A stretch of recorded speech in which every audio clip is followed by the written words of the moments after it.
नमस्कार, सांकेतिक भाषा के इस खास बुलेटिन में आप सभी का स्वागत है। मैं हूं आपके साथ भावना नैयर और मेरे साथ है मेरी सहयोगी बीना सिंह, जो आप तक सांकेतिक भाषा में खबरें प्रस्तुत करेंगी। शुरुआत करते हैं सुर्खियों के साथ। कृतज्ञ राष्ट्र आज पूर्व प्रधानमंत्री अटल बिहारी वाजपेयी को उनकी जयंती पर कर रहा है नमन। सुशासन दिवस के रूप में मनाई जाने वाली जयंती पर कई कार्यक्रम आयोजित। प्रधानमंत्री नरेंद्र मोदी अटल स्मारक पर पुष्पांजलि करेंगे अर्पित। महामना पंडित मदन मोहन मालवीय की 162वीं जयंती पर आज विशेष कार्यक्रम में प्रधानमंत्री मोदी आज पंडित मदन मोहन मालवीय की संकलित रचनाओं के संकलन का करेंगे विमोचन। 11 खंडों की होगी प्रथम श्रृंखला।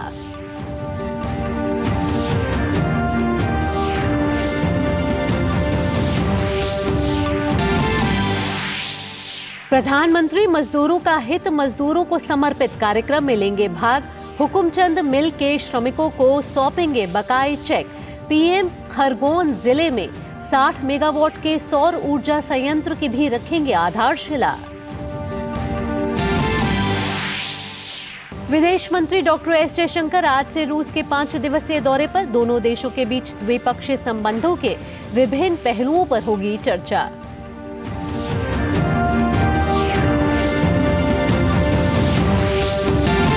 खेल की खबरों में खेल मंत्रालय ने नवनिर्वाचित भारतीय कुश्ती संघ की गतिविधियों को किया निलंबित। भारतीय ओलंपिक संघ को सौंपा कुश्ती संघ के अंतरिम प्रशासन का जिम्मा। कहा संचालन के लिए बनाए एडहॉक कमेटी।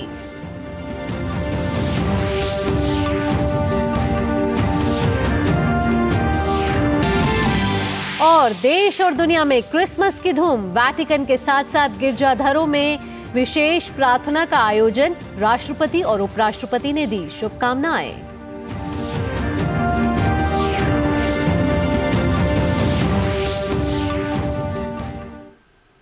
सुर्खियों के बाद अब खबरें विस्तार से। देश के पूर्व प्रधानमंत्री और भारत रत्न अटल बिहारी वाजपेयी की आज जयंती है। अटल जी की जयंती को आज देश भर में सुशासन दिवस के रूप में मनाया जा रहा है। वाजपेयी जी का जन्म 25 दिसंबर 1924 को मध्य प्रदेश के ग्वालियर में रहने वाले एक विनम्र स्कूल शिक्षक के परिवार में हुआ। अटल जी की राजनीति के क्षेत्र में 4 दशकों तक वे सक्रिय रहे। वह लोकसभा में 9 बार और राज्यसभा में 2 बार चुने गए, जो अपने आप में ही एक कीर्तिमान है। जनता के बीच प्रसिद्ध अटल बिहारी वाजपेयी अपनी राजनीतिक प्रतिबद्धता के लिए जाने जाते थे।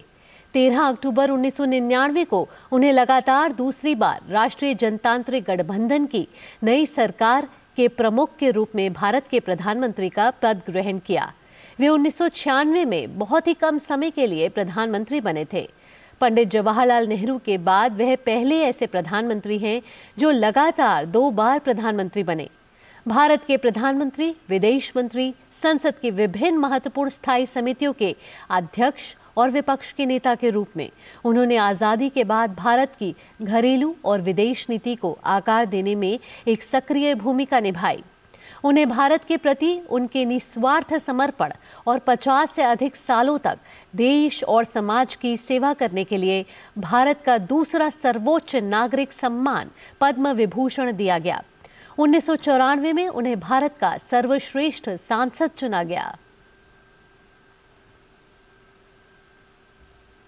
महामना पंडित मदन मोहन मालवीय की 162वीं जयंती के अवसर पर प्रधानमंत्री नरेंद्र मोदी आज शाम नई दिल्ली में आयोजित एक कार्यक्रम में पंडित मदन मोहन मालवीय की संकलित रचनाओं के 11 खंडों की प्रथम श्रृंखला का विमोचन करेंगे।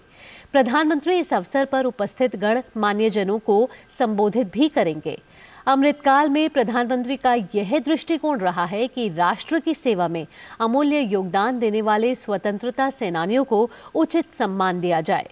पंडित मदन मोहन मालवीय की संकलित रचनाओं का विमोचन इस दिशा में एक सराहनीय प्रयास है। अंग्रेजी और हिंदी द्विभाषी रचनाएं 11 खंडों में लगभग 4000 पृष्ठों में हैं, जो देश के हर कोने से एकत्र किए गए पंडित मदन मोहन मालवीय के लेखों और भाषणों का संग्रह है। इन पुस्तकों का प्रकाशन सूचना और प्रसारण मंत्रालय के अधीनस्थ प्रकाशन विभाग द्वारा किया गया है। प्रधानमंत्री नरेंद्र मोदी आज मजदूरों का हित, मजदूरों को समर्पित कार्यक्रम में भाग लेंगे और वीडियो कॉन्फ्रेंसिंग के माध्यम से हुकुमचंद मिल इंदौर के श्रमिकों के बकाये से संबंधित लगभग 224 करोड़ रुपए का चेक हुकुमचंद मिल के आधिकारिक, परिसमापक और श्रमिक संघ के प्रमुखों को सौंपेंगे। यह कार्यक्रम हुकुमचंद मिल श्रमिकों की लंबित मांगों के समाधान का प्रतीक होगा। इस अवसर पर प्रधानमंत्री जनसमूह को भी संबोधित करेंगे। कार्यक्रम के दौरान प्रधानमंत्री इंदौर नगर निगम द्वारा खरगोन जिले के ग्राम समराज और आशुखेड़ी में स्थापित किए जा रहे 60 मेगावाट के सौर ऊर्जा संयंत्र की भी आधारशिला रखेंगे। 308 करोड़ रुपए की लागत से बन रहे नए सौर ऊर्जा संयंत्र की स्थापना से इंदौर नगर निगम को बिजली बिल के प्रति माह में लगभग 4 करोड़ रुपए की बचत होने की संभावना है। सोलर प्लांट के निर्माण के लिए दी जाने वाली धनराशि के लिए इंदौर नगर निगम ने 244 करोड़ रुपए के ग्रीन बॉन्ड जारी किए गए हैं। यह ग्रीन बॉन्ड जारी करने वाला देश का पहला शहरी निकाय बन गया है। इस अभूतपूर्व प्रतिक्रिया मिली है कि क्योंकि 29 राज्यों के लोगों ने लगभग 720 करोड़ रुपए के मूल्य के साथ उनकी सदस्यता ली, जो जारी किए गए प्रारंभिक मूल्य का लगभग 3 गुना था।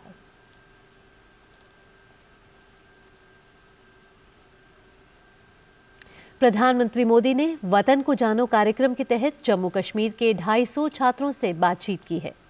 जम्मू कश्मीर के लगभग सभी जिलों से वंचित पृष्ठभूमि के 250 छात्र देश का दौरा कर रहे हैं।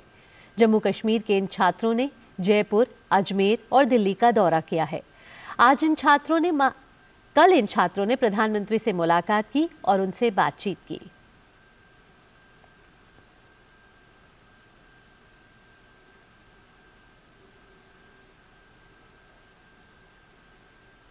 तमिलनाडु में बाढ़ के बाद की स्थिति का जायजा लेने के लिए प्रधानमंत्री कार्यालय में उच्च स्तरीय बैठक हुई। सूत्रों के मुताबिक इस बैठक में राहत और पुनर्वास कार्यों का जायजा लिया गया। बैठक में राज्य को मदद देने के लिए चर्चा हुई। वहीं एनडीआरएफ के साथ हेलीकॉप्टर और सेना के जवानों की और अधिक तैनाती पर भी चर्चा की गई। इसके अलावा राज्य में बाढ़ और बारिश से हुए नुकसान का आकलन करने के लिए अंतर मंत्रालयीय केंद्रीय टीम के दौरे पर भी चर्चा हुई।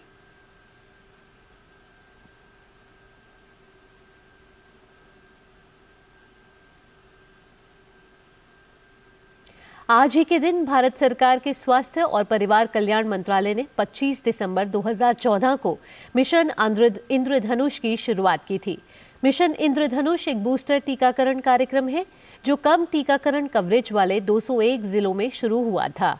यह यूनिवर्सल टीकाकरण कार्यक्रम में शामिल किए गए 7 रोगों के खिलाफ 7 टीकों का प्रतिनिधित्व करता है।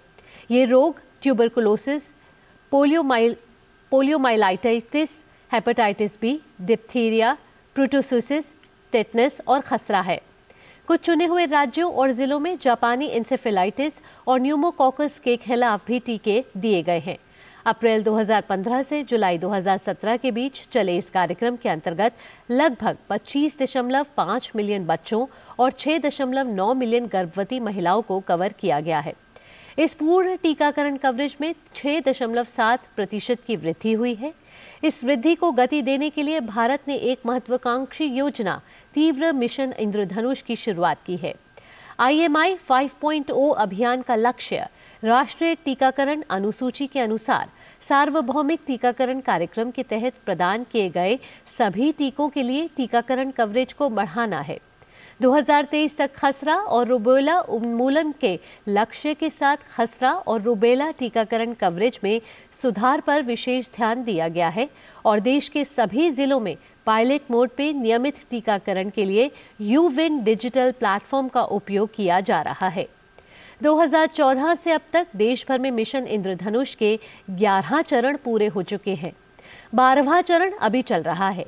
साथ ही अभियान के तहत अब तक कुल 5.6 करोड़ बच्चों और 1.25 करोड़ गर्भवती महिलाओं को टीका लगाया गया है।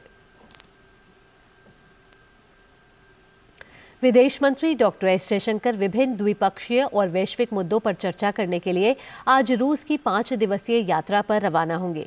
विदेश मंत्रालय के अनुसार जयशंकर मॉस्को के अलावा सेंट पीटर्सबर्ग भी जाएंगे। इस दौरान दोनों पक्षों के बीच द्विपक्षीय संबंधों के विभिन्न पहलुओं, व्यापार, ऊर्जा, रक्षा और कनेक्टिविटी के क्षेत्रों पर चर्चा होने की उम्मीद है। विदेश मंत्री आर्थिक संबंधों से संबंधित मामलों पर चर्चा करने के लिए रूस के उप प्रधानमंत्री और उद्योग और व्यापार मंत्री डेनिस मंतुरोव से मुलाकात करेंगे। इसके अलावा वह अपने रूसी समकक्ष सर्गेई लैवरोव के साथ भी द्विपक्षीय, बहुपक्षीय और अंतर्राष्ट्रीय मुद्दों पर चर्चा करेंगे।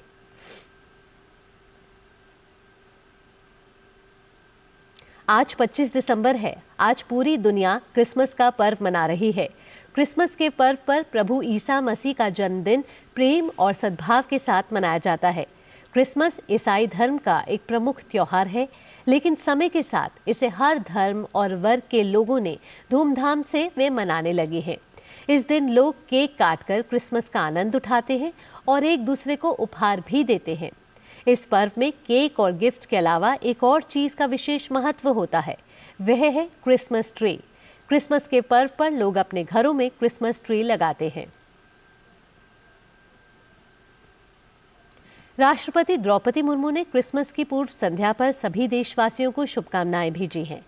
एक संदेश में राष्ट्रपति ने कहा है कि क्रिसमस के शुभ अवसर पर मैं सभी नागरिकों, विशेषकर ईसाई भाइयों और बहनों को हार्दिक शुभकामनाएं देती हूं।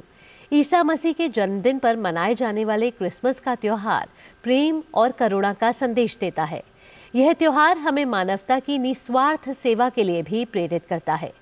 समाज में शांति और सद्भाव बनाए रखने के लिए ईसा मसीह की शिक्षाएं सदैव प्रासंगिक हैं।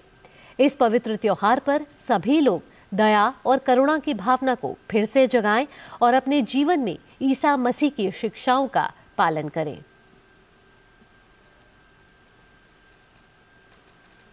उपराष्ट्रपति जगदीप धनखड़ ने भी क्रिसमस की पूर्व संध्या पर देशवासियों को शुभकामनाएं दी हैं। उन्होंने कहा है कि मैं प्रभु यीशु मसीह के जन्म के प्रतीक क्रिसमस के शुभ अवसर पर सभी भारतीयों को हार्दिक बधाई और शुभकामनाएं देता हूं। यीशु मसीह का जीवन करुणा, क्षमा, प्रेम और सहानुभूति के शाश्वत मूल्यों को दर्शाता है। हम इन शाश्वत गुणों को हमेशा याद रखें जो हमारे जीवन को समृद्ध बनाते हैं और हमारे संबंधों को मजबूत करते हैं। इस दिन की खुशी हमारे भीतर गूंजती रहे, शांति, सद्भाव और खुशी को बढ़ावा दे। सभी को हार्दिक खुशी और सद्भावना से भरे क्रिसमस की शुभकामनाएं। और आप सभी दर्शकों को भी क्रिसमस की हार्दिक शुभकामनाएं। इसी के साथ इस खास बुलेटिन में मुझे और मेरी सहयोगी बीना सिंह के साथ हमारी पूरी टीम को दीजिए इजाजत। नमस्कार।